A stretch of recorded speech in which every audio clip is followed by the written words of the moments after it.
అందరికీ నమస్కారం. Welcome to క్యూనిస్. నేను కిరణ్. మరి ఈ రోజు ఆంధ్రప్రదేశ్ యొక్క వార్తా విశేషాలు ఏ విధంగా ఉన్నాయో ఇప్పుడు చూసేద్దాం. ఇక ముందుగా ఈనాడు పేపర్లో చూద్దాం మరి ఎలాంటి వార్తలు వచ్చాయో. ఈనాడులో మెయిన్ హెడ్డింగ్తోనే ఒక వార్త అయితే రావడం జరిగింది. ఇక నిన్న ఫామ్ హౌస్లో ఏపీలో ఏదైతే మద్యం స్కామ్ జరిగిందో ఆ మద్యం స్కామ్లో సిట్ అయితే చాలా తీవ్రంగా మరి భూతద్దంలో పెట్టి మరి ఒక్కొక్క చిన్న ఆధారాలను కూడా మరి లాగుతూ ప్రతి ఒక్క ఆధారాలను అయితే సేకరిస్తున్నటువంటి విషయం మనకు తెలిసిందే. మరి ఏదైతే మద్యం స్కామ్ జరిగిందో దాంట్లో రీసెంట్గా కూడా హైదరాబాద్లో భారత్ సిమెంట్స్ పైన అలాగే కొన్ని కంపెనీల పైన కూడా ఇక సిట్ అధికారులు అయితే ఐటీ సోదాలు అయితే నిర్వహించిన విషయం మనకు తెలిసిందే. ఇక నిన్న ఇక్కడ హైదరాబాద్ శివార్లో అయితే ఇక 12 అట్టపెట్టెలు అయితే దాదాపు 11 రూపాయల నోట్ల కట్టలు అయితే లభ్యమైపోయినాయి. ఇక నిజంగా నిన్న నుంచి కూడా ఈ యొక్క వీడియోలు సోషల్ మీడియాలో తెగ వైరల్ అయిపోతున్నాయని చెప్పుకోవచ్చు. మరి అదే వార్త కూడా ఇక్కడ ఈనాడు పేపర్లో మెయిన్ హెడ్డింగ్లో రావడం జరిగింది. ఇక ఫామ్ హౌస్లో మద్యం నోట్ల కట్టలు ఇక 12 అట్టపెట్టెల్లో 11 కోట్లు లభ్యం. ఇదంతా ముడుపుల సొమ్మే అంటూ మరి సిట్ అయితే మరి వెల్లడించడం జరిగిందట. ఇక హైదరాబాద్ శివార్లోని డెన్లో భద్రపరిచిన రాజ్ కసిరెడ్డి వరుణ్ కుమార్ వాంగులంతో గుట్టురట్టు. అర్ధరాత్రి సోదాలు జరిపి స్వాధీనం చేసుకున్న సిట్ మద్యం కుంభకోణంలో కీలక పరిణామం అంటూ ఒక వార్త అయితే రావడం జరిగింది. ఇక మద్యం కుంభకోణం కేసులో అయితే కీలక పరిణామం చోటు చేసుకుందని చెప్పుకోవచ్చు. మరి నిన్న ఏదైతే మరి శంషాబాద్ శివార్లో ఉన్నటువంటి ఇక ఒక హైదరాబాద్ శివార్లో అంటే శంషాబాద్ శివార్లో ఒక మద్యం నోట్ల కట్టలు అయితే బయటపడడం జరిగిందట. ఇక మరి ఫామ్ హౌస్లో మరి డీటెయిల్స్లోకి వెళ్ళి చూసుకున్నట్లయితే మద్య కుంభకోణం కేసులో కీలక పరిణామం చోటు చేసుకుంది. జగన్మోహన్ రెడ్డి పాలనలో వైకాపా మద్యం ముఠా కొలగొట్టిన ముడుపుల సొత్తులో 11 కోట్లను సిట్ అధికారులు సీజ్ చేశారు. హైదరాబాద్ శివారు శంషాబాద్ మండలం కాచారంలోని సులోచన ఫామ్ హౌస్లో ఈ అక్రమ సొత్తు స్వాధీనం చేసుకున్నారు. ఈ కేసులో ఇక భారీ ఎత్తున నగదు పట్టుబడడం ఇదే మొదటిసారట. మరి హైదరాబాద్ శివారులో శంషాబాద్ మండలంలో ఉన్నటువంటి కాచారం అనే ఒక పరిసర ప్రాంతాల్లో ఇక సులోచన ఫామ్ హౌస్లో కూడా మరి యొక్క అక్రమ సొత్తు అయితే బయటపడడం జరిగిందట. అయితే బీర్వాల పక్కన కూడా ఖాళీ అట్టపెట్టెలు అయితే ఉన్నాయంట. మరి చెక్క పెట్టెలు ఉంటాయి కదా, ఏదైతే మరి బీర్వాలు అల్మార్లా ఉన్నాయో మరి దాంట్లో సోదాలు నిర్వహిస్తున్నటువంటి టైంలో ఇక బీర్వాల మధ్యలో ఖాళీ అట్టపెట్టెలను అయితే సిట్ అధికారులు అయితే గమనించడం జరిగిందట. అయితే అవన్నింటిని కూడా తొలగిస్తున్నటువంటి క్రమంలో ఇక పైన ఖాళీ కింద ఖాళీ మధ్యలో ఉన్నటువంటి ఏవైతే అట్టపెట్టెలు ఉన్నాయో దాంట్లో మొత్తం కూడా ఈ 11 కోట్ల డబ్బు నోట్ల కట్టలు అయితే ఉండడం జరిగిందట. మరి సిట్ అధికారులు అయితే మొత్తం కూడా క్షుణ్ణంగా పరిశీలించి మొత్తం మీదనైతే ఈ 11 కోట్ల డబ్బు యొక్క నోట్ల కట్టలను అయితే పెట్టెల్లో గమనించడం జరిగిందట. మొత్తం మీదనైతే మరి రాజ్ కసిరెడ్డి గారు అయితే ఇక హైదరాబాద్ శివార్లో ఉన్నటువంటి ఏదైతే డెన్లో ఈ యొక్క అమౌంట్ని అయితే మరి భద్రపరిచారు, ఈ యొక్క డబ్బులను అయితే భద్రపరిచారు అనేది ఒక వార్త అయితే మనం చూస్తా ఉన్నాం. మొత్తం మీదనైతే ఇక వరుణ్ కుమార్ వాంగులంతోనే మరి యొక్క గుట్ట అయితే రట్టయడం జరిగిందట. ఇక మధ్య కుంభకోణం కేసులు అయితే మరి మొత్తం మీదనైతే సిట్ అధికారులు అయితే ఇక ఈ యొక్క డబ్బును 11 కోట్ల యొక్క డబ్బు కట్టలను అయితే పట్టుకొని సీజ్ చేయడం జరిగింది. ఇక ఫామ్ హౌస్లో నోట్ల కట్టలు లెక్క పెడుతున్న సిట్ సిబ్బంది అంటూ మరొక వార్త మనం చూస్తూ ఉన్నాం. ఇక వైకాపా హయాంలో జరిగినటువంటి మద్యం కుంభకోణంలో నిజంగా ఈ యొక్క మద్యం కుంభకోణం కేసుని సిట్ అధికారులు చాలా చాలా సీరియస్గా తీసుకున్నారన్నట్టుగా మనకి ఇంకా క్లియర్గా అర్థమైపోతా ఉంది. సిట్ అధికారులు అయితే ఖచ్చితంగా ఈ యొక్క మద్య కుంభకోణం కేసులో మరి ఖచ్చితంగా వైకాపా ప్రభుత్వం యొక్క అనుచరులు కావచ్చు, అలాగే జగన్మోహన్ రెడ్డి గారి యొక్క చేయి కూడా దీంట్లో ఉందని నిరూపించడానికి మరి నిరూపిస్తున్నట్టుగా మనకైతే మరి ఇక్కడ డైలీ వార్తలు అయితే చూస్తూ ఉన్నాం. మరి సిట్ అధికారులు అయితే ఇక ఏదైతే మద్య కుంభకోణం కేసులో ఎవరెవరి చేతులు అయితే ఉన్నాయో ఖచ్చితంగా ప్రతి ఒక్కరిని కూడా గుట్టురట్టు చేసేటువంటి ఏమంటారు ప్రతిరోజు కూడా మనం వార్తలు చూస్తూనే ఉన్నాం. ఇక మొత్తం మీద అయితే నిన్న కూడా ఇక ఫామ్ హౌస్లో ఈ నోట్ల కట్టలు దొరికినటువంటి ఒక ఘటన అయితే మనకు వెలుగులోకి రావడం జరిగింది. ఇక ప్రతిష్టాత్మక కంపెనీలకు భూములు కేటాయిస్తే తప్పేంటి అట. ప్రోత్సాహకాలు ఇవ్వకపోతే రాష్ట్రానికి పెట్టుబడులు ఎలా వస్తాయి, ఉపాధి అవకాశాలు ఎలా లభ్యమవుతాయి, పిటిషనర్ను ప్రశ్నించిన హైకోర్టు.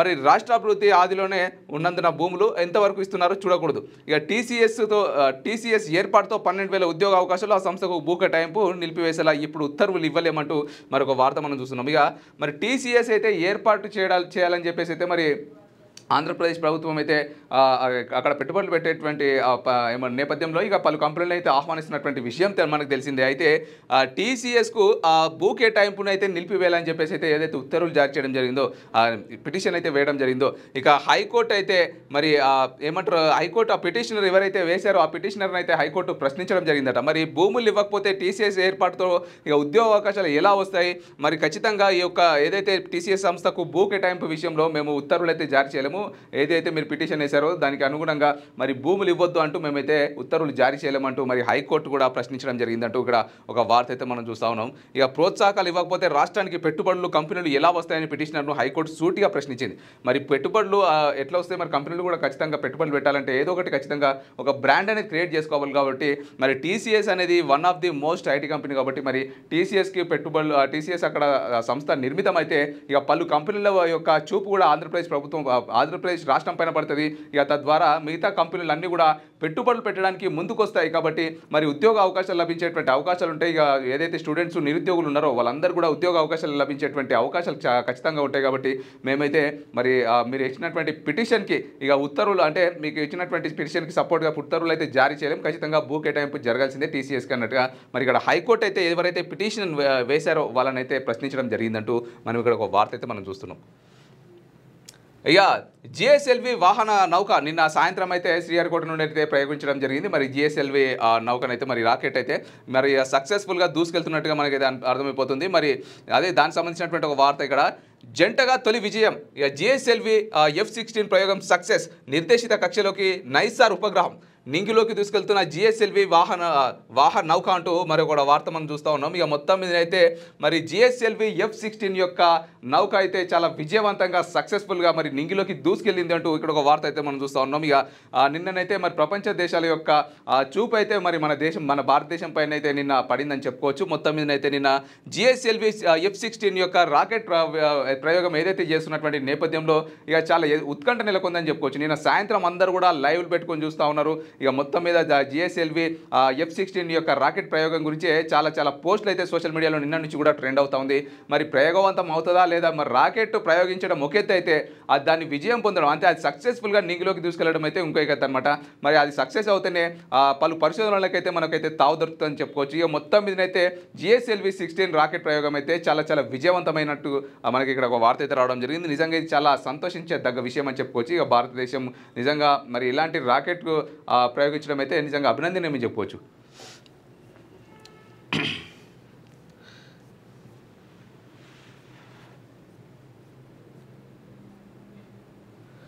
ఇక ఏ రోజు కారోజే శ్రీవాణి దర్శనం అంటూ ఒక వార్త మనం చూస్తూ ఉన్నాం. ఆగస్టు 1 నుంచి ప్రయోగాత్మకంగా అమలు అట. ఇక 3 జిల్లాల్లో పేద బలహీన వర్గాలకు ఇళ్ల స్థలాలు, విశాఖ, విజయనగరం, అనకాపల్లిలో 1941 ఎకరాల భూ సమీకరణకు అనుమతి, తదుపరి చర్యలకు ఆదేశాలు ఇచ్చిన పురపాలక శాఖనట. మరి 3 జిల్లాల్లో పేద బలహీన వర్గాలకైతే ఇళ్ల స్థలాలు అయితే కేటాయిస్తున్నట్టుగా ఒక వార్త అయితే మనం ఇక్కడ చూస్తూ ఉన్నాం. ఇక విశాఖ అలాగే విజయనగరం, అనకాపల్లిలో 1941 ఎకరాల భూ సమీకరణకైతే అనుమతులు అయితే లభించినాయట. ఇక తదుపరి చర్యలకైతే మరి పురపాలక శాఖ ఆదేశాలు జారీ చేస్తున్నట్టుగా మనకి ఒక వార్త అయితే మనం చూస్తూ ఉన్నాం. ఇక ఆంక్షలు బేఖతార్, ఇక భారీ జన సమీకరణతో బల ప్రదర్శనకు వైకాపా సిద్ధమట.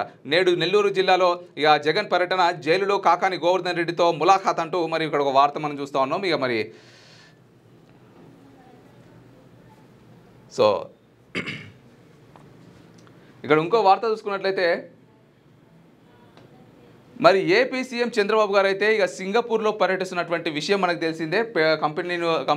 పలు కంపెనీలను అయితే పెట్టుబడులకు ఆహ్వానించేటువంటి నేపథ్యంలో ఇక సింగపూర్లో పర్యటిస్తున్నటువంటి వార్త మనం చూస్తూనే ఉన్నాం ప్రతిరోజు కూడా. సో దానికి సంబంధించినటువంటి ఇంకో వార్త అయితే రావడం జరిగింది. ఇక్కడ ఏపీ ప్రణాళికల్లో భాగస్వాములు కండి అని మరి చంద్రబాబు గారు అయితే ఇక CapitaLand investment CEO Sanjeev Das Gupta గారితో అయితే చెప్తా ఉన్నటువంటి ఒక వార్త మనం చూస్తూ ఉన్నాం. ఇక సింగపూర్లో వివిధ సంస్థల ప్రతినిధులతో సీఎం చంద్రబాబు చర్చలు, మీ పెట్టుబడులు భద్రమని భరోసా. ఇక కంపెనీలకైతే మరి ఖచ్చితంగా మీ యొక్క పెట్టుబడులు పెట్టేందుకైతే మీరు పెట్టుబడులు ఖచ్చితంగా మా రాష్ట్రంలో పెట్టండి, మీ పెట్టుబడులకి భరోసా నేను ఇస్తాను, మధ్యలో ఎవరు కూడా ఫెసిలిటేటర్స్ అవసరం లేదు, ఫెసిలిటేటర్గా నేనే ఉంటానని చెప్పి చంద్రబాబు గారు అనునిత్యము మరి సింగపూర్లో ఉన్నటువంటి కంపెనీల యొక్క CEOలతో కూడా చర్చలు చెప్తున్నటువంటి వార్తలు మనం అనునిత్యం చూస్తూనే ఉన్నాం. మరి ఇక్కడ CapitaLand investment CEO Sanjeev Das Gupta గారితో కూడా ఇదే అంటా ఉన్నారనమాట.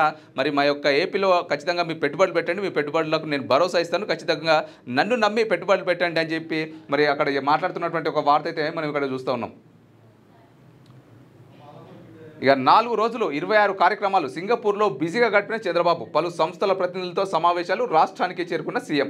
ఇక మొత్తం మీదనైతే 4 రోజుల పాటు 26 కార్యక్రమాలు అయితే చేపట్టడం జరిగిందట. 26 కార్యక్రమాల్లో కూడా మరి ఏపీ సీఎం చంద్రబాబు గారు అయితే చాలా బిజీగా గడుపుతూ మరి పలు కంపెనీలను ఆహ్వానిస్తూ మరి పలు కంపెనీల సీఈఓలతో కూడా చర్చలు జరుపుకున్నట్లుగా మనకి ఇక్కడ వార్త అయితే రావడం జరిగింది. ఇక మొత్తం మీద 5వ రోజు అయితే మరి సింగపూర్ ప్రయాణాన్ని ముగించుకొని మళ్ళీ ఆంధ్రప్రదేశ్కి అయితే తిరుగు ప్రయాణం అవుతున్నారు అన్నట్టుగా మనకి ఒక వార్త అయితే రావడం జరిగింది. నిజంగా మరి చంద్రబాబు గారు అయితే పెట్టుబడులు పెట్టేటువంటి విషయంలో చాలా కష్టపడుతున్నారని చెప్పుకోవచ్చు.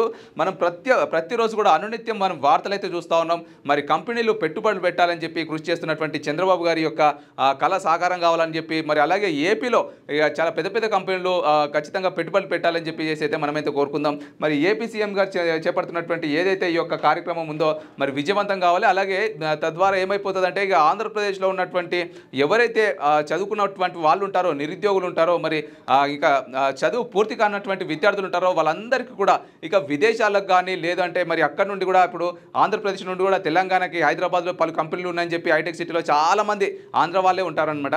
కాబట్టి ఇక వాళ్ళందరూ కూడా ఇక మిగతా రాష్ట్రాలకు కావచ్చు, ఇక మిగతా దేశాలకు కావచ్చు, ఇక వెళ్ళాల్సినటువంటి అవసరమే లేదు. ఖచ్చితంగా ఏపీలో పెద్ద ఐటీ కంపెనీలు కనుక వచ్చి పెట్టుబడులు పెడితే మరి ఏపీలోనే హ్యాపీగా వాళ్ళ కుటుంబ సభ్యులు ఇంటి దగ్గర నుంచే వాళ్ళు వాళ్ళ యొక్క ఉద్యోగానికి కావచ్చు ఇక హ్యాపీగా అప్ అండ్ డౌన్ చేసుకోవచ్చు. ఇంటి దగ్గరే ఉండి కూడా మరి వాళ్ళ యొక్క ఉద్యోగాలను చాలా సంతోషకరంగా గడపవచ్చు అని చెప్పి ఇక మనకైతే అర్థమైపోతా ఉంది. మరి మొత్తం మీద అయితే ఏపీ ఇంకా దాదాపు ఇంకొక దాదాపు ఒక సంవత్సరం లోపల దాదాపు 6 నెలల నుంచి సంవత్సరం లోపలనైతే మనమైతే చూడొచ్చు. ఖచ్చితంగా మ్యాక్సిమం కొన్ని కంపెనీలు అయితే పెట్టుబడులు పెట్టడానికి అయితే చాలా ఆసక్తి అయితే చూపిస్తూ ఉంది.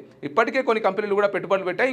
ఇంకా కంపెనీలు ఇంకా పెద్ద కంపెనీలు రావాలి, పెట్టుబడులు పెట్టాలనే ఉద్దేశంతో మరి సీఎం చంద్రబాబు గారు అయితే ఇక పలు కంపెనీలను అయితే ఆహ్వానిస్తున్నట్టుగా మనకైతే ప్రతిరోజు వార్తలు అయితే చూస్తున్నాం. ఇక మరి అమెరికా అధ్యక్షుడు ట్రంప్కి ఏమైందో మనకి ఇది మధ్యలో అయితే మనకైతే అర్థం కావట్లేదు. కానీ మొత్తం మీద అయితే మరి భారతదేశం పైన అయితే పడ్డాడు అనమాట ట్రంప్. ఇక ప్రతిరోజు ఏదో ఒక రూల్ చెప్తా ఉన్నాడు, మరి ఏదో ఒక కాంట్రవర్సీ క్రియేట్ చేస్తూ ఉన్నాడు మరి అమెరికా అధ్యక్షుడు ట్రంప్. మరి భారతదేశ యొక్క ప్రధానితో మరి సరిగ్గా అంటే మళ్ళీ భారత్తో నాకు మంచి స్నేహపూర్వక బంధం ఉంది, భారత్ మేము ఫ్రెండ్సే అంటాడు. కాకపోతే మళ్ళీ భారతదేశానికి సంబంధించినటువంటి ఏదో ఒకటి తిరకాసులు అయితే పెడతా ఉంటాడు అనమాట. మరి ఇక్కడ కూడా ఒకటి రావడం జరిగింది. ఇక భారత్పై 25% సుంకాలు విధించిందట అమెరికా ప్రభుత్వం. మరి అమెరికా అధ్యక్షుడు ఇక ట్రంప్ అయితే మరి భారతదేశానికి సంబంధించినటువంటి ఏవైతే వస్తువులు ఎగుమతులు ఉంటాయో మరి వాటిపైన అయితే మరి ఇక 25% అయితే సుంకాలు విధించినట్టుగా కూడా వార్తలు మనం చూస్తున్నాం. ఇక జరిమానాలు వీటికి అదనమాట. మరి ఆగస్టు 1 నుంచి అమల్లోకి అమెరికా అధ్యక్షుడు ట్రంప్ ప్రకటన. రష్యాతో వాణిజ్య సంబంధాలపై తీవ్ర ఆపేక్షణ అనట. ఇక దేశ ప్రయోజనాలు కాపాడుకుంటామంటూ ఇక భారత ప్రభుత్వం అయితే చెప్తున్నటువంటి మాట. ఇక వాషింగ్టన్ అట 2 దేశాల మధ్య ద్వైపాక్షిక వాణిజ్య ఒప్పందంపై సంప్రదింపులు కొనసాగుతున్న వేళ అమెరికా అధ్యక్షుడు డొనాల్డ్ ట్రంప్ ఆశ్చర్యకరమైన రీతిలో భారత్పై భారీ సుంకాల భారం మోపారు. ఇక భారత్ తమకు మిత్ర దేశం అంటూనే అక్కడి నుంచి వచ్చే అన్ని రకాల వస్తువులపై 25% పన్నులు విధించారు. దీనికి అదనంగా జరిమానాలు ఉంటాయని ఇక బుధవారం ప్రకటించారట. మరి ఏదైతే భారతదేశం నుండి కూడా మరి దిగుమతులు చేసుకుంటారో వాళ్ళు మరి వాటిపైన ఆ వస్తువులపైన అయితే మరి 25% సుంకాలు అయితే మరి అమెరికా అధ్యక్షుడు ట్రంప్ అయితే విధించడం జరిగిందట. మరి భారతదేశం మాకు ఒక మంచి స్నేహబంధం ఉంది భారతదేశంతో అంటూనే ఇక మరి భారత్కి అయితే పుల్లబెడుతున్నటువంటి ఒక వార్త మనం చూస్తూ ఉన్నాం. మొత్తం మీద అయితే డొనాల్డ్ ట్రంప్ ఈ యొక్క ఏదైతే రూల్స్ ఉన్నాయో ఆగస్టు 1 నుంచి అంటే రేపటి నుంచి కూడా మరి అమల్లోకి రానున్నట్టుగా మనకి ఇక్కడ వార్త అయితే రావడం జరిగింది. మరి ఈ మధ్యకాలంలో చాలా కాంట్రవర్సీ అయితే క్రియేట్ చేస్తూ ఉన్నారు మరి అమెరికా అధ్యక్షుడు ట్రంప్ మన పైన కూడా. మరి ఎందుకు అర్థం కావట్లేదు. ఇక నెక్స్ట్ సాక్షి పేపర్లోకి వెళ్ళినట్లయితే ఏ విధమైనటువంటి వార్తలు వచ్చాయో చూసేద్దాం. ఇక ముందుగా సాక్షి పేపర్లో మెయిన్ హెడ్డింగ్లో చూసుకున్నట్లయితే ఇక ట్రంప్ టారిఫ్ బాంబు అంట. 25% సుంకాలు విధించిన అగ్రరాజ్యం ఆగస్టు 1 నుంచి అమల్లోకి. ఇప్పుడే మనం చదువుకున్నాం మరి ఏనాడు పేపర్లో రావడం జరిగింది. ఇక సాక్షి పేపర్లో కూడా అదే రావడం జరిగింది. రష్యాతో వ్యాపారం చేస్తున్నందుకు జరిమానా కూడా. అమెరికా అధ్యక్షుడు డొనాల్డ్ ట్రంప్ ప్రకటన. మోదీ ప్రభుత్వం ఘోర వైఫల్యమట. మండిపడ్డ కాంగ్రెస్ విపక్షాలు. దేశ ప్రజలను కాపాడుతామంటూ ఇక కేంద్ర ప్రభుత్వం అయితే చెప్తున్నటువంటి మాట. మరి భారత్ మా మిత్రదేశమే కానీ వర్తక వాణిజ్య సంబంధాల విషయంలో ఆ దేశంతో అంతా సజావుగా లేదు. అమెరికాపై ప్రపంచంలోనే అత్యధిక టారిఫ్లు వసూలు చేస్తున్న దేశాల్లో భారత్ ఒకటి. అందుకే ఆ దేశంతో మేం భారీ స్థాయిలో వ్యాపారం చేయడం లేదు.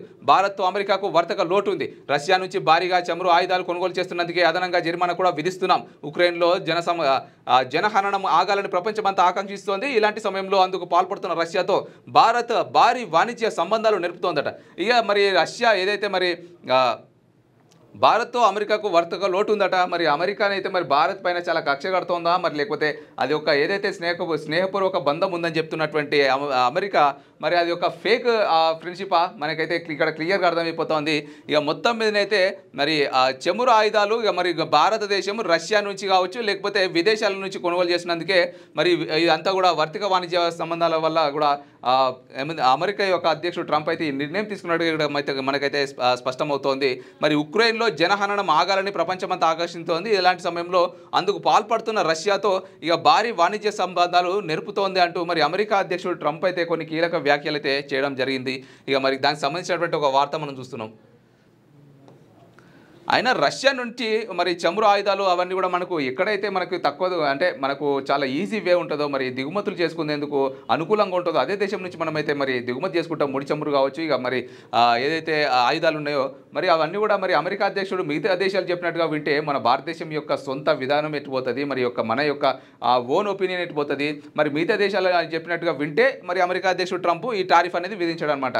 సో ఈ అమెరికా అధ్యక్షుడు ట్రంప్ ఏదైతే చెప్తే మనం దానికి తలకాయ ఊపితే ఈ యొక్క సుంకాల భారం కావచ్చు మిగతా అన్ని కూడా ప్రయోజనాలు చేకూరుస్తాడేమో మరి నాకు తెలిసి అట్లుంది పరిస్థితి ఇప్పుడు. ఇక అడుగడుగున బారికేడ్లు చెక్ పోస్టులు నేడు వైఎస్ జగన్ నెల్లూరు పర్యటన కూటమి సర్కార్ భారీ ఆంక్షలంటూ ఒక వార్త మనం చూస్తున్నాం. ఇక మరి నేడు వైఎస్ జగన్ గారు అయితే నెల్లూరులో పర్యటించనున్నారు. మరి ఏదైతే మరి ఇంతకుముందు జరిగినటువంటి ఘటనలు ఉన్నాయో ఇక జగన్ గారి కారు కింద పడి సింగయ్య మృతి చెందాడు. అలాగే జగన్ గారు ఎక్కడ పర్యటనకి వెళ్ళినా కూడా అక్కడ కొంత గందరగోళ వాతావరణం నెలకొంటున్నటువంటి వార్తలు మనం నిత్యం చూస్తూ ఉన్నాం. సో ఈరోజు నెల్లూరులో చాలా భారీ బందోబస్తు అయితే ఏర్పాటు చేయనున్నారట. మరి జగన్ గారి యొక్క ఏదైతే కాన్వాయ్ వెళ్తుందో దానికి దగ్గరికి రాకుండా కూడా కొంత బారికేడ్లు భారీ పోలీస్ బందోబస్తు అయితే ఏర్పాటు చేయనున్నారంటే. ఎందుకంటే ఇంతకుముందు జరిగినటువంటి ఘటనలు మళ్ళీ పునరావృతం కాకుండా ఉండాలని చెప్పేసి అయితే పోలీస్ బందోబస్తు ఏర్పాటు చేస్తున్నటువంటి ఒక వార్త మనం చూస్తూ ఉన్నాం. ఇక అడుగడుగున బారికేడ్లుతో పాటు చెక్ పోస్టులు కూడా ఏర్పాటు చేస్తున్నారట. ఇక సీసీ కెమెరాలు డ్రోన్లతో నిఘా. ఇక సెంట్రల్ జైలు చుట్టూ ముళ్ళ కంచె. వైఎస్ఆర్సీపీ శ్రేణులను కట్టడి చేసే పనుల్లో పోలీసులు నిమగ్నం. జన సమీకరణ చేసిన ర్యాలీ నిర్వహించిన చర్యలు తప్పవనే నోటీసులు. ప్రభుత్వానికి ఎందుకు ఇంత భయమని ఆశ్చర్యం వ్యక్తం చేస్తున్న ప్రజలు అటు ఒక వార్త మనం చూస్తున్నాం. ఇక సీసీ కెమెరాలు డ్రోన్లతోనైతే మరి నిఘా పెడతా ఉందట ఈ యొక్క పోలీస్ వ్యవస్థ. అలాగే సెంట్రల్ జైలు చుట్టూ ముళ్ళ కంచె అయితే నిర్మించడం జరిగిందట. మరి ఇక వైఎస్ఆర్సీపీ శ్రేణులను కట్టడి చేసే పనుల్లో పోలీసులు అయితే నిమగ్నం అయ్యారంటూ ఇక్కడ వార్త మనం చూస్తూ ఉన్నాం. ఇక జన సమీకరణ చేసిన ర్యాలీలు నిర్వహించిన చర్యలు తప్పవని చెప్పి ఆల్రెడీ నోటీసులు అయితే జారీ చేయడం జరిగింది. అంటే ఈ వైకాపా ఎవరైతే కార్యకర్తలు ఉంటారో మరి వైసీపీ పార్టీకి అయితే ఈ యొక్క పోలీస్ యంత్రాంగం అయితే మరి నోటీసులు జారీ చేసిందట. జనాలను కలిసినా కూడా లేకపోతే అక్కడ ర్యాలీలు నిర్వహించినా కూడా ఖచ్చితంగా కఠిన చర్యలు అయితే మీ పైన తీసుకుంటాం. జస్ట్ పర్యటనకు వచ్చారు, ఇంకా పర్యటనలో భాగంగా పలకరించి జస్ట్ అక్కడ మాట్లాడి సభలో మాట్లాడి సీదా బయటకు వెళ్ళిపోవాలి. లేదంటే జన సమీకరణ నిర్వహించినా లేదంటే ర్యాలీలు నిర్వహించినా కూడా మరి ఖచ్చితంగా చర్యలు తీసుకుంటామని పోలీసు అధికారులు నోటీసులు జారీ చేయడం జరిగిందట. మరి ఇక ప్రభుత్వానికి ఎందుకు ఇంత భయం అని చెప్పి ఇక ప్రజలు ఆశ్చర్యం వ్యక్తం చేస్తూ ఉన్నారు అంటూ మరి ఇక్కడ ఒక వార్త మనం చూస్తూ ఉన్నాం. ఇక మాజీ మంత్రి అనిల్ కుమార్ యాదవ్కు నోటీసులు ఇస్తున్నటువంటి ఒక వార్త ఇది. ఇక సో ఒక ఫోటో మనం చూసుకోవచ్చు. అనిల్ కుమార్ యాదవ్ గారికి అయితే పోలీసు వాళ్ళు అయితే నోటీసులు ఇస్తున్నటువంటి ఒక ఫోటో మనం చూస్తున్నాం ఇక్కడ. ఇక నిన్న ఫిర్యాదు కేసు వెంటనే అరెస్టా అంటూ ఒక వార్త. ఇక తురకా కిషోర్ విషయంలో పోలీసుల తీరుపై హైకోర్టు విస్మయం. ఇక అసలు కిషోర్పై ఎన్ని కేసులు నమోదయ్యాయి, ఘటనలు, ఫిర్యాదులు, కేసులు, అరెస్టుల వివరాలు మా ముందుంచండి అంటూ ఇక పల్నాడు జిల్లా ఎస్పీకి అయితే మరి హైకోర్టు అయితే కొన్ని ఆదేశాలు అయితే జారీ చేయడం జరిగింది. అంటే వెంటనే ఇప్పుడు ఫిర్యాదు చేసిన వెంటనే కేసు నమోదైంది. కేసు నమోదు చేయగానే మరి దర్యాప్తులు అవన్నీ కూడా ఏమి కూడా దర్యాప్తు చేయకుండానే ఎలా అరెస్ట్ చేశారన్నట్టుగా మరి హైకోర్టు అయితే మరి విస్మయం వ్యక్తం చేసిందట తురకా కిషోర్ గారి విషయంలో. మరి మొత్తం మీద తురకా కిషోర్ గారు మరి పల్నాడు జిల్లా ఎస్పీకి అయితే పల్నాడు జిల్లా ఎస్పీకి అయితే మరి తురకా కిషోర్ గారి విషయంలో ఇక హైకోర్టు అయితే కొన్ని ఆదేశాలు జారీ చేయడం జరిగిందంటే అతను చేసినటువంటి ఘటనలు ఇక అలాగే అతని పైన ఉన్నటువంటి ఫిర్యాదులు, కేసులు మరి ఏవైతే ఉన్నాయో అరెస్టుకి సంబంధించినటువంటి వివరాలు అన్నీ కూడా మా ముందుంచండి, మేము దర్యాప్తు చేసిన తర్వాత ఖచ్చితంగా ఒక నిర్ణయంకి వస్తామన్నట్టుగా మరి హైకోర్టు అయితే మరి జిల్లా ఎస్పీకి పల్నాడు జిల్లా ఎస్పీకి అయితే ఆదేశాలు జారీ చేసినట్టుగా ఇక్కడ ఒక వార్త మనం చూస్తూ ఉన్నాం. ఇక పోలీసుల అమానుషమట. బెయిల్పై విడుదలైన వెంటనే మళ్లీ తీసుకెళ్లిన పోలీసులట. ఇక మాచర్ల మున్సిపల్ మాజీ చైర్మన్ కిషోర్ బయటకు రాగానే అదుపులోకి తీసుకుని తరలింపు. ఇక కుటుంబ సభ్యులను నెట్టేసిన వైనం. పోలీసు వాహనాన్ని అడ్డుకుని నిరసన తెలిపిన కిషోర్ భార్య బంధువులు ఇక 17 కేసులు నమోదు చేశారని కన్నీటి పర్యంతమైందట మరి కిషోర్ గారి భార్య. మరి ఇక్కడ వార్త మనం చూస్తున్నాం. ఇక పోలీసులు అయితే చాలా అమానుషంగా ప్రవర్తిస్తున్నారంటూ మరి నిన్న కిషోర్ గారి భార్య అలాగే కిషోర్ గారి యొక్క బంధువులు ఆరోపిస్తున్నటువంటి ఓ వార్త మనం ఇక్కడ చూస్తున్నాం.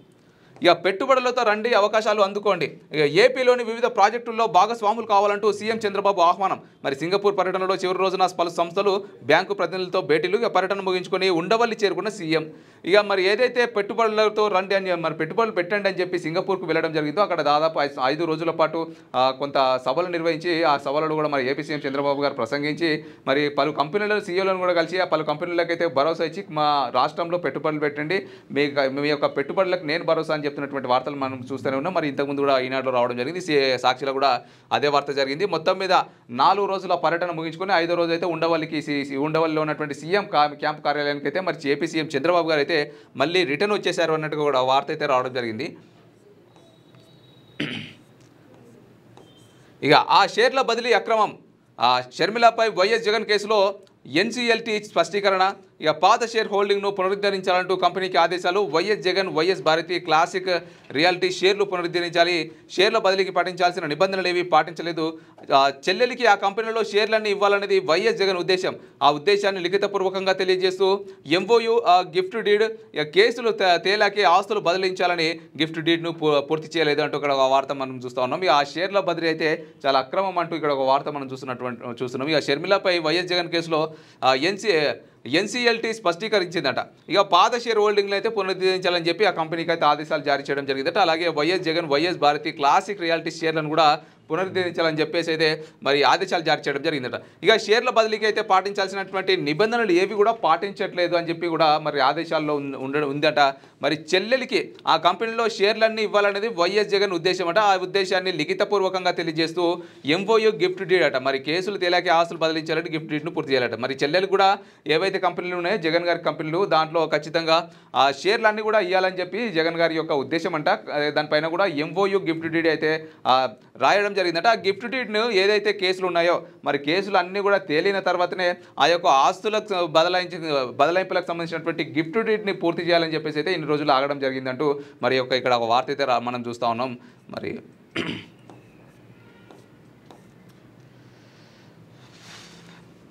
ఇక ఇక్కడ చూసుకున్నట్లయితే సునామీ ప్రకంపనలు, రిక్టర్ స్కేల్పై 8.8 తీవ్రతతో సంబంధించిన భూకంపం. ఇక రష్యా తూర్పు తీరం వెంబడి పసిఫిక్ మహాసముద్రంలో మొదలైన ప్రకంపనలు.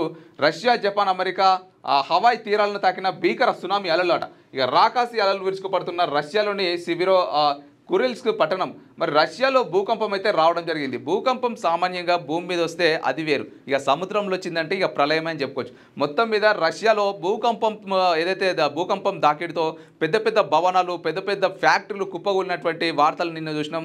అయితే సునామీ హెచ్చరికలు కూడా మరి ఆ ప్రభుత్వం అయితే జారీ చేయడం జరిగిందంట. అయితే సామాన్యంగా భూకంపం అనేది సముద్రంలో మ్యాక్సిమం 99% రాదు. ఎప్పుడో ఒకసారి ఒకవేళ కనుక వచ్చిందంటే ఇక సముద్రం అలలు మొత్తం కూడా ఇక రాకాసి అలలు అనమాట, మొత్తం ఆ దేశాన్ని ముంచేటువంటి పరిస్థితి ఉంటుంది. కాబట్టి అక్కడ సునామీ హెచ్చరికలు కూడా జారీ చేయడం జరిగిందంట. ఇక భీకర అలలు అలాగే సునామీ కూడా రావడం జరిగిందంటూ ఇక్కడ ఒక వార్త మనం చూస్తున్నాం. ఇక నోట్ల కట్టల మాటున బాబు మహాకుట్రనట. ఏ స్థాయికైనా దిగుజారుతామనేలా దర్యాప్తు సంస్థ మరో బరితెగింపు. 11 కోట్ల జప్తు పేరుతో టీడీపీ కార్యాలయం డైరెక్షన్లో హైడ్రామా. మద్యం అక్రమ కేసులో న్యాయస్థానాన్ని తప్పుదారి పట్టించే కుతంత్రం. ఎన్నాళ్ళైనా ఒక్క ఆధారము చూపలేకపోయారని తప్పుపట్టిన కోర్టు నిందితుల బెయిల్ మంజూరును అడ్డుకునేందుకు కొత్త నాటకానికి తెర. ఇక వర్ధమాన్ కాలేజీకి చెందిన నగదును రాజ్ కేసిరెడ్డిగా నమ్మించే కుట్ర. మరి నిన్న ఏదైతే హైదరాబాద్లో ఏపీలో మద్య కుంభకోణం కేసు గురించి మనకు తెలిసిన విషయమే. మరి మద్య కుంభకోణం కేసులో ఏదైతే నిన్న హైదరాబాద్లో శంషాబాద్ ఏరియాలో ఒక అపార్ట్మెంట్లో మరి చెక్క పెట్టెలలో 11 కోట్ల డబ్బు కట్టలు అయితే దొరికిపోయాయో మరి సిట్ అధికారులకి, అదంతా కూడా ఆ వైకాపా ప్రభుత్వం పైన బురద జల్లేటువంటి విషయమే అంటూ ఇక్కడ ఒక వార్త మనం చూస్తున్నాం. అలాగే మరి యొక్క ఎల్లో మీడియా అంటే మరి చంద్రబాబు గారి యొక్క ప్రభుత్వం కావాలని కుట్ర పన్నుతోంది, సిట్ అధికారులతో కూడా ఇవంతా కూడా దర్యాప్తు చేస్తోంది. మరి కావాలని ఆ డబ్బు కట్టలు మావి కాకపోయినా అవి మావే అంటూ నిరూపిస్తోంది అన్నట్టుగా ఇక్కడ వార్త అయితే మనం చూస్తున్నాం. మరి ఏదైతే డబ్బు కట్టలు ఉన్నాయో అది వర్ధమాన్ కాలేజీకి సంబంధించినటువంటి ఆ డబ్బులట. మరి ఆ యొక్క నగదును రాజ్ కసిరెడ్డినిగా నమ్మించేందుకైతే సిట్ అయితే కుట్ర చేస్తోంది అన్నట్టుగా ఇక్కడ వార్త అయితే మనం చూస్తున్నాం. మరి గతంలో సోదాల్లో దొరకని డబ్బు అకస్మాత్తుగా పుట్టుకొచ్చిన వైనం. మరి ఇంతకుముందు కూడా సోదాలు చేశారు కదా, చాలా సోదాలు అయితే చేయడం జరిగింది. మరి అప్పుడైతే ఎందుకు డబ్బు దొరకలేదు, మరి ఇప్పుడే సడన్గా అది కూడా బయటనే చెక్క పెట్టెల్లో ఎలా డబ్బు దొరుకుతుంది అన్నట్టుగా ప్రశ్నిస్తున్నటువంటి ఒక వార్త మనం చూస్తున్నాం. అది కూడా 2024 జూన్ నుంచి వారి నివాసంలోనే ఉన్నట్లు కట్టుకథలు. ఇక విజయేందర్ రెడ్డి అనుకూలంగా మారకనే ఇక వారింట్లో నగదు లభ్యం. విజయేందర్ రెడ్డి అనుకూలంగా మారిండట వాళ్ళకి ఏదైతే సిట్ అధికారులు ఉన్నారో అలాగే ఎల్లో మీడియా కూడా మరి అనుకూలంగా మారడంతోనే ఈ యొక్క నగదంతా కూడా లభ్యమైంది అంటూ ఇక్కడ వార్త చూస్తున్నాం. ఇక అలాగే వాళ్ళకు ఆ మనిషి అనుకూలంగా మారాకనే డబ్బు దొరకడం ఏమిటి అంటూ ఇక్కడ ప్రశ్నిస్తున్నటువంటి వార్త. ఇక నివాసంలోని సొమ్మును వేరే వాళ్ళదిగా ఆయనతోనే చెప్పిస్తూ కుతంత్రం అట. ఇక ఇదంతా గమనిస్తే స్పష్టంగా అర్థమవుతున్న సిట్ పన్నాగం. ఒకే తరహా A4 కాగితాల పెట్టెల్లో అర్ధరాత్రి చకచకా పుట్టుకొచ్చిన నగదు జప్తు గురించి మీడియాకు లోకేష్ సన్నిహితుడు కిలారి రాజే సమాచారం. ఇదంతా టీడీపీ ప్రధాన కార్యాలయం స్కెచ్ చేయనని బట్టబయలు. ఇంతకంటే బరి తెగింపు ఏముంటుంది? అక్రమ కేసు అనేందుకు ఇది నిదర్శనం కాదా? 11 కోట్లు జప్తు చేసినట్లు చెబుతున్న సిట్ కట్టు కథ బుమారంగ్ అంటూ ఒక వార్త మనం చూస్తూ ఉన్నాం. మరి ఏదైతే నిన్న శంషాబాద్ ఏరియాలో 11 కోట్ల డబ్బు కట్టలు దొరికినాయో చెక్కపెట్టెలలో అదంతా కూడా మరి టీడీపీ ప్రభుత్వం అలాగే సిట్ అధికారులు ఇద్దరు కూడా చేసినటువంటి స్కెచ్చే. మరి ఇన్ని రోజులు కూడా మరి దర్యాప్తు చేస్తోంది కదా, మరి ఇన్ని రోజులు ఎందుకు దొరకలేదు, ఇప్పుడే సడన్గా ఎలా దొరికాయి ఆ డబ్బు కట్టలు, ఆ యొక్క నగదు ఎలా దొరికింది అన్నట్టుగా మరి ఇక్కడ సాక్షి పేపర్లో మనం చూస్తున్నాం. ఇక TCSకి 99 పైసలకే భూ కేటాయింపుపై వివరణ ఇవ్వండి అంట. రాష్ట్ర ప్రభుత్వాన్ని ఆదేశించిన హైకోర్టు 21.74 ఎకరాల కేటాయింపు తుది తీర్పునకు లోబడి ఉంటుంది. మధ్యంతర ఉత్తర్వులు జారీ చేసిన ఉన్నత న్యాయస్థానం అంటూ ఒక వార్త మనం చూస్తూ ఉన్నాం. అలాగే ఇక TCSకి 99 పైసలకే భూ కేటాయింపు పైన వివరణ ఇవ్వాలని చెప్పేసి అయితే మరి రాష్ట్ర ప్రభుత్వాన్ని హైకోర్టు అయితే ఆదేశించడం జరిగిందట. ఇక మరి అలాగే ఇక 21.74 ఎకరాలకు అయితే కేటాయించడం జరిగిందట కేవలం 99 పైసలకే. మరి తుది తీర్పునకు లోబడే ఉంటుందట. ఈ యొక్క హైకోర్టు అయితే ఆదేశాలు జారీ చేసిందంటే దానిపైన కూడా కంప్లీట్గా మాకైతే సమాచారాన్ని ఇవ్వండి. అలాగే దానిపైన మరి 99 పైసలకే భూ కేటాయింపు పైన ఉన్నటువంటి వివరాలు అన్నింటిని కూడా మేము దర్యాప్తు చేసిన తర్వాతనే తుది నిర్ణయం ఏదైతే తీసుకుంటామో దానికే కట్టుబడి ఉండాలని చెప్పి రాష్ట్ర ప్రభుత్వానికి అయితే మరి ఉన్నత న్యాయస్థానం అయితే కొన్ని ఉత్తర్వులు జారీ చేసినట్టుగా ఇక్కడ వార్త మనం చూస్తున్నాం. ఇక లూలు గ్రూప్నకు భూ కేటాయింపులపై విచారణ జరుపుతాం. విజయవాడలో కేటాయింపుల జీవోను కూడా సవాలు చేయండి. విశాఖలో భూ కేటాయింపులపై జీవోను రద్దు చేయాలన్న పిటిషనర్కు హైకోర్టు ఆదేశాలు జారీ చేసిందట.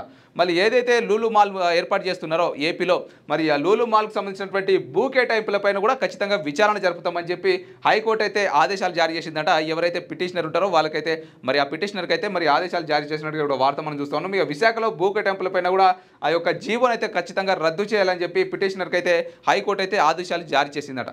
ఇక అనేక దేశాల్లో బిచానా ఎత్తేసిన లూలు అట. మరి మలేషియా నుంచి జూన్లోనే బిచానా ఎత్తేసింది. ఇండోనేషియాలోనూ పెట్టే బేడా సదురుకున్న వైనం. మరి 2013లో కొచ్చిన్లో తొలి షాపింగ్ మాల్ ఏర్పాటు ఇప్పటికీ నష్టాల్లోనే. ఇలాంటి సంస్థ చేతికి వేల కోట్ల రూపాయలను విలువైన స్థలాలను కట్టబెట్టిన బాబు సర్కార్ అంటూ ఒక వార్త మనం చూస్తూ ఉన్నాం. ఇక అనేక దేశాల్లోనట బిచానా ఎత్తేసిందట మరి ఈ లూలు మాల్.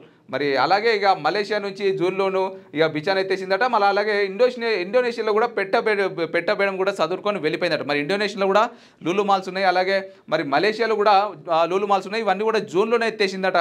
మరి అలాంటి లూలు మాల్కి మరి 2013లో కూడా కొచ్చిన్లో తొలి షాపింగ్ మాల్ ఏర్పాటు చేసినప్పటికీ కూడా ఇప్పటికి కూడా లూలు మాల్ నష్టాల్లోనే ఉందట. మరి అలాంటి లూలు మాల్ని మరి ఏపీ ప్రభుత్వం ఎలా ఇక్కడ ఏపీలో మరి ఏమంటారు ఏపీలో ఎలా నిర్మిస్తుంది అన్నట్టుగా ఇక్కడ వార్త మనం చూస్తున్నాం. ఇలాంటి సంస్థ చేతికి అయితే వేల కోట్ల రూపాయలు ఇచ్చి మరి విలువైనటువంటి స్థలాలు ఎలా కట్టబెడుతుంది ఈ యొక్క చంద్రబాబు గారి యొక్క సర్కార్ అన్నట్టుగా ఇక్కడ వార్త మనం చూస్తాం.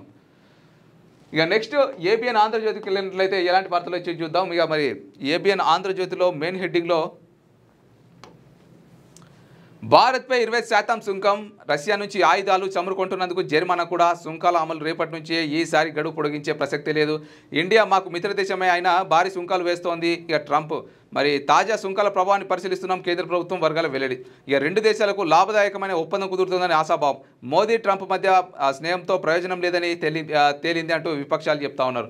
మరి రష్యా నుంచి అయితే మరి మనం ఖచ్చితంగా ముడి చమురులు ఆయుధాలు అన్ని కూడా మరి సరఫరా చేసుకుంటున్నాం. మరి అవన్నీ కూడా సరఫరా చేసుకుంటున్నందుకే ఈ యొక్క జరిమానాలు వేస్తున్నారా మరి ట్రంప్ అన్నట్టుగా మరి ఇక్కడ వార్త చూస్తున్నాం. అట్లనే ఇక సుంకాల అమలునైతే అయితే ఇక రేపటి నుంచే మరి అమెరికా అధ్యక్షుడు ఏదైతే మరి 25% సుంకాలు అయితే విధించడం జరిగిందో ఆ యొక్క సుంకాలను అయితే ఆగస్టు 1 నుంచి రేపటి నుంచి అమల్లోకి తీసుకురానుందట అమెరికా యొక్క ప్రభుత్వం.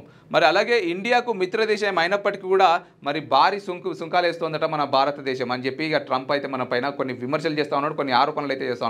అంటే స్నేహపూర్వక బంధం ఉంటూనే ఇక భారత్ కావాలని మా పైన టార్గెట్ చేసి అంటే అధిక సుంకాలు విధిస్తోంది. మా యొక్క ఏదైతే వాళ్ళు మన దగ్గర నుంచి అమెరికాకు ఏదైతే ఎగుమతి చేస్తూ ఉన్నామో వాటిపైన మనమంట అధికంగా సుంకాల భారం మోపుతున్నామంట అమెరికా పైన. అందుకే మరి ట్రంప్ కూడా మరి నిర్ణయం తీసుకున్నాను అన్నట్టుగా వార్త వార్త మనం చూస్తున్నాం. అలాగే రష్యా నుంచి ఆయుధాలు చమురు కొంటున్నందుకే ఈ యొక్క ట్రంప్ అయితే మన పైన 20% సుంకాల భారం మోపుతున్నట. అంటే ఇక మరి ట్రంప్ ఏదైతే దేశాలు చెప్తాడో ఆ దేశాలతోనే స్నేహం చేయాలి, అట్లనే మరి ఏదైతే దేశాలు చెప్తాడో ఆ దేశం నుంచే మనము దిగుమతులు చేసుకోవాలన్నమాట. మరి ట్రంప్ ఎట్లా చెప్తా అట్లా విన్నాక మరి మన భారతదేశం ఎందుకైతే మన భారతదేశాన్ని కూడా ఆయన చేతిలో పెడదాము. మరి అట్లున్నది కథ ఇక్కడ. ఇక బాక్సులు బద్దలు లిక్కర్ స్కామ్ సొమ్ము 11 కోట్లు సీజ్. ఇప్పటిదాకా 2 పేపర్లు మనం చెప్పుకున్నాం. ఈనాడు పేపర్లో, సాక్షి పేపర్లో 2 పేపర్లు అయితే మనం చెప్పుకున్నాం. ఇక ఏబిఎన్ ఆంధ్రజ్యోతిలో కూడా ఈ వార్త రావడం జరిగింది. లిక్కర్ స్కామ్లో 11 కోట్లు సీజ్ చేసింది మరి సిట్ అధికారులు అన్నట్టుగా వార్త అయితే రావడం జరిగింది. ఇక మొత్తం మీదనైతే మరి ఈ యొక్క సొత్తు మరి ఏదైతే 11 కోట్లు దొరికిందో ఇక వీళ్ళే మరి మద్యం కుంభకోణంలో దొరికినటువంటి రాజ్ కాశిరెడ్డి గారే అక్కడ దాచబెట్టారన్నట్టుగా మరి తేలుస్తారా, లేదంటే అది ఒక మరి ఈ 11 కోట్లు మరి వాళ్ళకు మద్య కుంభకోణంలో కేసులో మరి A1, A2, A3, A4గా ఉన్నటువంటి ఒక ఏవైతే ఆరోపణలు ఉన్నాయో వాళ్ళవి కాకుండా మరి మిగతా వాళ్ళని చెప్పి ఏమైనా నిరూపితం అవుతుందో ఖచ్చితంగా మనం అయితే చూడాల్సిందే. మొత్తం మీద అయితే సిట్ అధికారులు సీజ్ చేసి కోర్టుకైతే సమర్పిస్తున్నటువంటి ఒక వార్త మనం చూస్తున్నాం. ఇక SMBC managing executive officer Rajiv కన్నన్తో ముఖ్యమంత్రి చంద్రబాబు అపార వనరులు ఉన్నాయి, పెట్టుబడులతో ఏపీకి రండి అంటూ చంద్రబాబు గారు అయితే చెప్తున్నటువంటి ఒక వార్త మనం చూస్తున్నాం. మరి చంద్రబాబు గారు 4 రోజుల పాటు ఇక సింగపూర్లో చాలా బిజీగా గడిపినని చెప్పుకోవచ్చు. నిజంగా చాలా కష్టపడ్డాడని చెప్పుకోవచ్చు. ఎందుకంటే దాదాపు 26 సభలు అయితే నిర్వహించిండట చంద్రబాబు గారు కేవలం 4 రోజుల్లోనే. మరి 26 సభలు 4 రోజుల్లోనే నిర్వహించిందంటే ఇక లెక్కేసుకొని రోజు 10 రోజుకు 7-8 సభలన్నా నిర్వహించుంటాడు, లేదంటే కనీసం మినిమం ఒక 5-6 అన్న నిర్వహించుంటారు. ఆ ప్రతి సభకు కూడా మరి ప్రతి ప్రోగ్రాంలో కూడా మరి చంద్రబాబు గారు అయితే మాట్లాడి ఆ యొక్క కంపెనీలకు సీఈఓలతో మాట్లాడి కూడా ఆ కంపెనీలకు పెట్టుబడులు పెడితే ఆ కంపెనీలు వచ్చి మనకి ఏపీలో పెట్టుబడులు పెడితే ఏ విధంగా భరోసా ఇస్తారు, అలాగే ఆ యొక్క పెట్టుబడులకు ఎలాంటి సపోర్ట్ ఇస్తారు, మన పెట్టుబడులు పెడితే మరి ఖచ్చితంగా నష్టాలు ఉంటాయా లాభాలు ఉంటాయా, ఇవన్నిటిపైన కూడా మరి ఏపీ సీఎం చంద్రబాబు గారు అయితే మాట్లాడి ఆ సీఈఓలని కూడా కొంత కాన్ఫిడెన్స్ వచ్చేలా చేసినటువంటి వార్తలు మనం చూస్తూనే ఉన్నాం. మరి ఇక 4 రోజుల పాటు కూడా 26 సభలలో పాల్గొని ఇక ఆ సీఈఓలతో కూడా కంపెనీలకు పెట్టుబడులు పెట్టండి అంటూ మరి ఏపీ సీఎం గారు చంద్రబాబు గారు చెప్పినటువంటి ఒక వార్త మనం ఇక్కడ చూస్తూ ఉన్నాం. మొత్తం మీద అయితే ఇక నిన్న 4 రోజుల పర్యటన ముగించుకొని 5వ రోజు అయితే ఉండవల్లి క్యాంపు కార్యాలయానికి అయితే తిరుగు ప్రయాణం అయ్యారు మరి ఏపీ సీఎం చంద్రబాబు గారు. ఇక నింగిలోకి నిస్సార్ ఇక GSLV F-16 ప్రయోగం అయితే మరి నిన్న ఈవినింగ్ మనకు చూసుకున్నాం. ఇక ఆల్రెడీ మన ఈనాడు పేపర్లో, సాక్షి పేపర్లో మనం ఇందాకే మనం దీని గురించి కూడా డిస్కస్ చేసినాం. సో అదే వార్త మళ్ళీ ఏబిఎన్ ఆంధ్రజ్యోతిలో కూడా రావడం జరిగింది. మొత్తం మీద అయితే ఇక ప్రపంచ దేశాల కన్నా అయితే మన భారతదేశం వైపు అయితే చూస్తున్నాయని చెప్పుకోవచ్చు. ప్రజెంట్ అయితే మరి సక్సెస్ఫుల్గా GSLV F-16 ప్రయోగం అయితే విజయవంతమైంది. అక్కడ పలు పరిశోధనలు చేపట్టి మరి మరింత విజయవంతం కావాలని చెప్పి అయితే కోరుకుందాం. మోదీకి ధైర్యం లేదు, ట్రంప్ అబద్ధాలాడుతున్నారని చెప్పలేకపోతున్నారు, అలా చేస్తే ఆయన నిజం బయట పెడతారు అంటూ ఇక రాహుల్ గాంధీ గారు చెప్తా ఉన్నారు. మరి 2 గంటల ప్రసంగంలో ఒక్కసారి ట్రంప్ పేరెత్తలేదంటూ ఒక వార్త. మరి ఏదైతే మరి ట్రంప్ చేసినటువంటి ఆరోపణలు ఉన్నాయో మరి సుంకాల భారం పైన కావచ్చు, మరి ఏది చెప్పినా కూడా మరి ట్రంప్ ఆయనకు ఎందుకు వ్యతిరేకం ట్రంప్కి మరి భారతదేశ ప్రధాని మోదీ గారు ఎందుకు వ్యతిరేకం చెప్పట్లేదు అంటే ఏదో ఒక కుంభకోణం చేసినట్టే కదా మోదీ గారు అన్నట్టుగా మరి రాహుల్ గాంధీ గారు ఇక్కడ ఆరోపిస్తున్నటువంటి ఒక వార్త మనం చూస్తున్నాం. మరి మోదీ గారు ఏదైతే 2 గంటల ప్రసంగం చేపట్టారో ఆ 2 గంటల ప్రసంగంలో ఒక్కసారి కూడా మరి అమెరికా అధ్యక్షుడు ట్రంప్ గారి పేరు ఎత్తలేదని చెప్పి రాహుల్ గాంధీ గారు విమర్శిస్తున్నటువంటి ఒక వార్త మనం చూస్తాను. ఇక మై హోమ్ నుంచి ఏ హోమ్కు అంటూ ఒక వార్త మనం ఇక్కడ చూస్తున్నాం. ఇక 919 ఎకరాల సున్నపురాయి లీజు బదిలీ అట. 2016లో మై హోమ్ సంస్థకు కేటాయింపు. క్యాప్టివ్ కింద సిమెంట్ ఫ్యాక్టరీ పెట్టాలనే షరతు. గడువులు దాటిన ఏర్పాటు కాని ఫ్యాక్టరీ. ఇప్పుడు రాధాంగా ఇండస్ట్రీస్కు లీజులు బదిలీ. ఇక NCLT నుంచి ఉత్తర్వులు తెచ్చుకున్న మై హోమ్ హబ్లోనే రాధాంగా చిరునామా అంటూ మనం ఇక్కడ ఒక వార్త అయితే మనం చూస్తున్నాం. మరి అవే భూములు అవే సున్నపురాయి గనులు, కానీ కంపెనీ మారింది, షరతులు మాయమయ్యాయి. సిమెంట్ ఫ్యాక్టరీ పెట్టి దానికోసమే సున్నపురాయి వాడాలంటూ మై హోమ్కు కేటాయించిన గనులను ఇప్పుడు రాధాంగా ఇండస్ట్రీస్ అనే మరో కంపెనీకి బదిలీ చేశారు. అందులో క్యాప్టివ్ అనే షరతు లేదు. మరో విశేషం ఏమిటంటే రాధాంగా ఇండస్ట్రీస్ చిరునామా కూడా మై హోమ్ హబ్లోనే ఉంది అంటూ మరి కూడా వార్త మనం చూస్తున్నాం. మొత్తం మీద అయితే మరి మై హోమ్ అనే పేరు తీసేసి రాధాంగా ఇండస్ట్రీస్ అనే పేరుతో కూడా ఆ కంపెనీ అయితే అవకతవకలకు పాల్పడుతుంది సున్నపురాయి విషయంలో అన్నట్టు మనమైతే ఒక వార్త అయితే మనం చూస్తున్నాం. ఇక ఋతుపవన విరామం అట. దక్షిణాదిలో కొనసాగుతున్న వర్ష ప్రభావం, ఇక ఖరీఫ్ పంటలపై తీవ్ర ప్రభావం, పెరగనున్న ఎండ తీవ్రత అంటూ ఇక స్కై మేట్ చెప్తా ఉన్నటువంటి ఒక వార్త మనం చూస్తున్నాం. ఇక ఉచిత ప్రయాణానికి గుర్తింపు తప్పనిసరి. రాష్ట్రంలో ఎక్కడి నుంచి అయినా ఎక్కడికైనా వెళ్ళొచ్చు. ఏపీ మహిళలకు మాత్రమే పథకం గుర్తింపు. మరి ఖచ్చితంగా ఏపీలో కూడా మరి ఆగస్టు 15 నుంచి కూడా ఉచిత బస్సు ప్రయాణం అయితే అమలు కానుంది. ఈ యొక్క నేపథ్యంలో ఎవరైతే మహిళలు ఉచిత ప్రయాణం చేయాలనుకుంటున్నారో వాళ్ళు ఖచ్చితంగా ఏపీకి సంబంధించినటువంటి ఆధార్ కార్డు ఉంటుంది కదా, అది ఖచ్చితంగా మెయింటైన్ చేయాలి. అది కూడా అప్డేటెడ్ ఆధార్ కార్డు. ఇప్పుడు 10 ఏళ్ల కింద తీసినటువంటి ఆధార్ కార్డు ఇప్పుడు పనికిరాదని చెప్తా ఉంటారు. ఖచ్చితంగా అంటే పనికిరాదని కాదు, దాంట్లో ఉన్నటువంటి ఫొటోస్ డీటెయిల్స్ మరి ఒక ప్రదేశం నుంచి ఇంకో ప్రదేశానికి మారినటువంటి కొంత ఉంటుంది. కాబట్టి ఆ సమాచారాన్ని అంతా ఆధార్ సెంటర్కి వెళ్ళి మీరు అప్డేట్ చేసుకొని అది యొక్క ఆధార్ కార్డుని వినియోగించుకోవచ్చు. మరి ఏపీలో ఏ మూల నుంచి అయినా ఏ మూలకైనా మహిళలు ఫ్రీగా ప్రయాణం చేయొచ్చు అన్నట్టుగా కూడా వార్త అయితే మనం చూస్తాం. ఇక ఆయుధాలు అప్పగించి వైదొలగండి. ఇక గాజా పాలన పాలిస్తానా అథారిటీకి హమాస్కు తేల్చి చెప్పిన అరబ్ దేశాలట. సో ఇక ఇక్కడ చూస్తున్నాము ఇంకోటి, ప్రోత్సాహకలిస్తే తప్పేంటి అట. పెట్టుబడులను ఆకర్షించడం కోసమే టీసీఎస్కు నామమాత్ర ధరకు భూములు ఇచ్చి ఉంటారు. రాష్ట్ర అభివృద్ధి ప్రారంభ దశలోనే ఉంది. ఎంత రేటుతో భూమి కేటాయిస్తున్నారని కాదు, ఆ సంస్థ రాకతో ఎంత లాభం అనేది చూడాలి. ఐటీతో హైదరాబాద్ బెంగళూరు స్థితి చూస్తున్నాం కదా. హైకోర్టు ధర్మాసనం కీలక వ్యాఖ్యలు, లీజు కేటాయిస్తామన్న ఎస్జీపీ పూర్తి వివరాలతో కౌంటర్ దాఖలకు బెంచ్ ఆదేశం అంటూ ఒక వార్త. మరి ఏదైతే టీసీఎస్ కంపెనీకి భూములు కేటాయిస్తున్నారో ఆ భూ కేటాయింపుల విషయంలో ఇక కోర్టుకైతే కొన్ని పిటిషన్లు అయితే దాఖలు చేయడం జరిగింది. మరి కోర్టు ఏమంటా ఉందంట, మరి పెట్టుబడులను ఆకర్షించడం కోసమే కదా టీసీఎస్కు నామమాత్ర భూములను ఇక తక్కువ ధర అంటే 99 పైసలకే భూములు ఇస్తున్నారు అనమాట.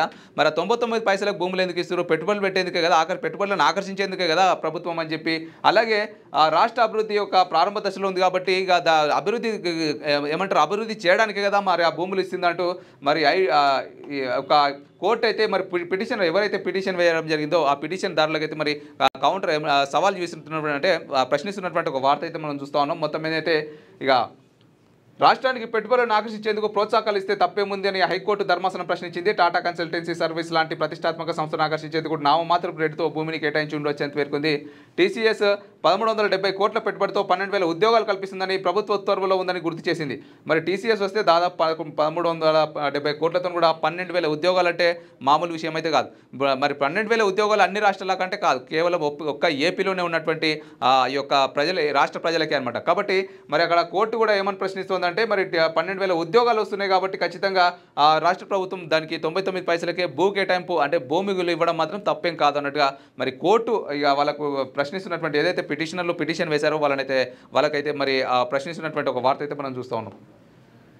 ఇక వాదనలు ఇవాళ వినిపించాల్సిందే, లేదంటే వేరే మార్గాలు చూసుకోండి. సిఐడి మాజీ చీఫ్ సంజయ్ తరపు న్యాయవాదులకు సుప్రీం స్పష్టీకరణ. ఆయనకు ముందస్తు బెయిల్ మంజూరును సవాల్ చేసిన రాష్ట్ర ప్రభుత్వం. సీనియర్ న్యాయవాది అందుబాటులో లేరంటూ వాయిదా కోరిన సంజయ్ తరపు లాయర్ విచారణలో జాప్యానికేనన్న ప్రభుత్వ న్యాయవాది అంటూ మరి ఇక్కడ ఇంకొక వార్త అయితే మనం ఇక్కడ చూస్తూ ఉన్నాం. సో ఇవ్వనమాట ఇవాళ ఆంధ్రప్రదేశ్ యొక్క వార్తా విశేషాలు. మరిన్ని ఆంధ్ర వార్తలతో మళ్ళీ కలుద్దాం. అంతవరకు చూస్తుండండి క్యూ న్యూస్. నేను Kiran, thank you. Latest news Telugu మరియు ఇంగ్లీష్ అప్డేట్స్ కోసం ఇప్పుడే క్యూ న్యూస్ అఫీషియల్ యాప్ ని ప్లే స్టోర్ నుండి డౌన్లోడ్ చేసుకోండి. సరికొత్త సమాచారాల కోసం క్యూ న్యూస్ వెబ్సైట్ ని ఫాలో అవ్వండి. ఛానల్లో ప్రాంతీయ, జాతీయ, అంతర్జాతీయ వార్తలు వీక్షించండి. లైక్ చేయండి.